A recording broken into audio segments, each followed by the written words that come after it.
everyone, welcome to Uplift. As you know, there are a range of opinions surrounding the controversial topic of IVF. Joining me is Helen Watt from the Bio Centre to discuss the pitfalls of the practice. Hi Helen, thank you for joining me in studio today. Can you tell us what is IVF and why is it an issue for pro-lifers? IVF is an approach to fertility treatment which conceives the child outside the mother's body. So you put sperm and eggs together in a plastic dish.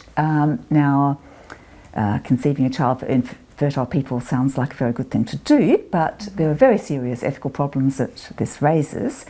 In practice, it's not normally just one egg put together with one sperm. Several embryos are created and then they're graded for quality. The lowest quality are discarded, those of middle quality are frozen for potential future use, and those of the best quality are transferred to the woman. So although obviously the end result is wonderful in terms of a child for those who are lucky enough to take home a child from this procedure, but there are very serious concerns about the way this end is achieved. Can you give me an example of what kind of problems IVF can create? Well, I think back to a case in Australia last year where there was a test done on IVF embryos before they were transferred to the mother, and this test was later found to be faulty, so that the parents were contacted by the IVF service and told, you know, this test doesn't seem to be as reliable as we thought. Some embryos had already been destroyed and some embryos had been allocated to be destroyed in experiments. But those embryos were still alive in the freezer, and so it's possible that babies would be born this year, you know, who would otherwise have ended in experiments. So that shows, I think, the arbitrary nature of IVF. You know, the same wonderful children who will be raised, hopefully, by IVF parents who accepted these embryos who had earlier been rejected. These same embryos could have ended up on a laboratory slide, you know, being looked at by scientists, and that would be the end of their lives. So we're not looking here at unconditional acceptance of every single life conceived in the case of IVF. What happens to frozen embryos in Britain? Do they just stay in storage until the parents decide what to do with them? Well, legally, they can't be stored in most cases more than 10 years. And there is an exception if you've got a medical issue, but normally the limit is 10 years, even though embryos can survive in storage for many more years than that. Right. And so if the parents haven't had them transferred to the mother by that time, the embryos are taken out of the freezer and they will die. And now, many IVF couples are uneasy about their embryos in storage. They don't like to think about the fact that they're there. They don't like to contact the clinic. Sometimes the couple are in disagreement about what to do about the embryos, because it's difficult when you can see your born IVF child whom you're raising and think, well, there are siblings of that child in the freezer. Do we not have some kind of responsibility for those? And what happens then if an IVF couple split up but still have frozen embryos? Well, that's a very sad situation, because legally, let's say the mother wants to gestate the embryos and the father says no, she won't be able to do that, and they'll eventually be destroyed, just like embryos who've reached the legal time limit. So embryos are treated very much as if they're the property of their parents, which of course they aren't. Embryos are new human lives. And it's a very sad situation when couples do split up. I mean, there have been court cases around the world about this. Not all IVF involves producing extra embryos. What if just one ovum is fertilised to create a single embryo who is then transferred to the mother? Well, that's obviously better. It's obviously better if no embryos get discarded, if no embryos get used in experiments, if no embryos get donated to other couples. But it's still not good enough, I think, as a way of bringing a new life into being. We're looking at a dehumanising kind of process, a manufacturing process, and that's no more appropriate for conceiving a child than a commercial transaction. So just as it would be wrong to purchase a child, to get a couple to have a child for you and pay for that, in the same way it's wrong to manufacture a child. It's not just a dehumanising way for a child to come into the world. And what about sperm or egg donation? Do they raise any extra problems? Yes, it does raise extra problems because you're looking at a fragmentation of parenthood. So with, for example, sperm donation, you're deliberately fragmenting, before the child's even conceived, you're fragmenting the fatherhood of that child, such that the social father will be different from the genetic father. So the man who provides the sperm will be becoming a parent of a child he has no intention of being a parent to. And that's not really a responsible way of becoming a parent. If you become a parent deliberately, you should be intending to be a true parent to that child. You should be completely committed to that child. So this is not a respectful way to become a parent. Now, of course, the sperm donor or the egg donor may mean this in a generous way, but nonetheless, I think it's interesting that some IVF offspring are not satisfied with the way they were conceived.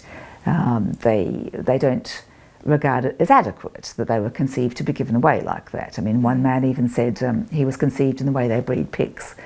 I mean, just because the donor offspring will normally be happy to be alive doesn't mean I think that was a respectful way for them to be conceived. Yeah.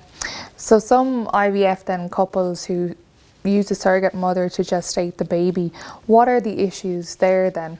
Well, again, there's a fragmentation of parenthood that you see there, because the surrogate mother, who is a mother, because anyone who's pregnant is a mother, pregnancy is not babysitting, the surrogate mother becomes a mother of a child she's not intending to be there for in later life.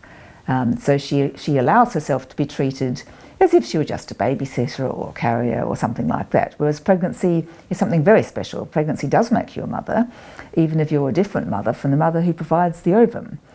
There's also problems of exploitation. Normally the surrogate is from a poorer background than the commissioning couple, if it's a couple, and may feel under pressure to do all sorts of things that she wouldn't otherwise want to do. Sometimes the couple even want the surrogate to have an abortion if, for example, a disability is found in the child.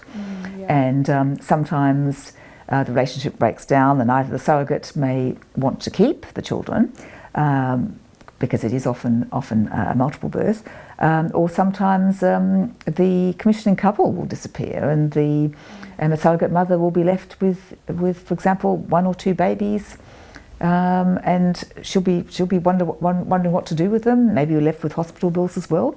So there are lots of social problems in addition to the basic problem that you're fragmenting parenthood, and the surrogate is becoming a mother of a child she's not going to be looking after. Okay, there are a lot of clear problems there. So should then IVF be better regulated? Is that the answer? Not if regulation means giving permission to anyone to do IVF in any way.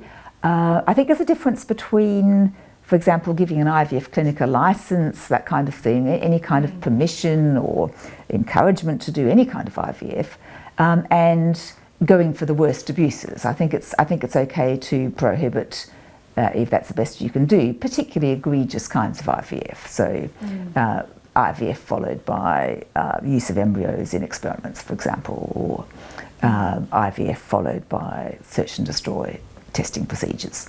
But IVF will always be dehumanising, so I don't think IVF should be enabled in any way. And when we are trying to curb the worst abuses, it should be along the lines of this is how you mustn't do IVF, not this is how you must do IVF. So are there any other alternatives to IVF that an infertile couple may be able to try?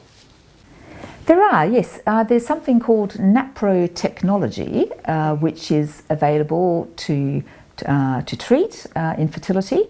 It doesn't work for everyone, but it has very high success rates, and in fact higher success rates than IVF. And couples may also want to look into billings, because sometimes it won't be necessary even to have any extra sort of surgery or whatever. I think it's interesting that couples for whom IVF has failed will sometimes become pregnant through these ethical methods, which look at the root causes of infertility and then try to address them. So they very carefully track the woman's cycle, for example. They find out what hormone she's missing when, if the problem is there. Some women need surgery in addition to that, but these are ways of trying to become pregnant which respect the couple and the child the couple may conceive. Now, as I say, it won't work for everyone, and it's very important, I think, that couples realise that if it doesn't work for them, that's not the end of the world. You know, a child is a wonderful thing, but having a child who's genetically your own is not the be-all, the end-all of being a couple. And some couples will adopt, some couples will choose to live childless. You know, eventually couples will move on, and I think that's very important. So some viewers of this programme may have had IVF themselves. How should they think about their children and how they came about? Well, as regards the child, a child is a wonderful thing. So the parents, like any parent, should be loving and accepting and being grateful for their children. So I think this is a wider problem, because many couples, if they think back to how the child was conceived, they might think, well, that wasn't the right circumstances, you know, or whatever, but this is our wonderful child who came from that. I would, however, say that if anyone's watching this program who's had IVF and still has frozen embryos in the freezer, if it's at all possible, you know, if it's legally possible to do that, you know, if you're able to do that from a health perspective, think about having those embryos transferred and letting the siblings of your born child have a chance as well. So I would say that IVF is a bad means to a very good end, which is having and raising a child. Mm-hmm. Well, thank you, Helen, for answering my questions today and for visiting us all the way from London in Scotland today. So I appreciate you coming in. Thank you. Thank you very much, Catherine. Thanks everyone for tuning in to Uplift. We'll see you again soon.